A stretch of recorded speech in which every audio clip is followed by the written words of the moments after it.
বেলাল রাদিয়াল্লাহু তাআলা আনহুকে যখন ইসলাম ধর্ম গ্রহণ করার জন্য শাস্তি দেওয়া হলো, বেলালকে বলা হচ্ছে, বেলাল তুমি যদি ইসলাম ধর্ম না ছাড়ো তোমাকে আমরা এমন শাস্তি দেব, তোমাকে পিঠ একেবারে নিচে আগুনের উপরে শোয়াই দেওয়া হবে।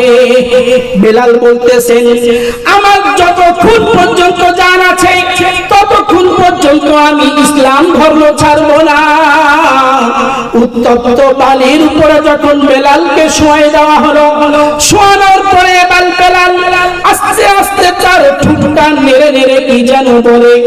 আবু জেহেল মনে করতেছে, যা যা বেলালের মুখের কাছে কান লাগিয়ে দেখো, বেলাল মনে হয় ইসলাম ধর্ম ছেড়ে দিয়েছে। কিন্তু না না,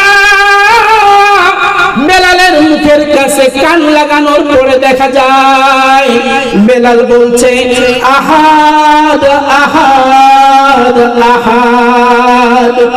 এভাবে আল্লাহ তাআলা আমাদেরকে পরীক্ষা করবে।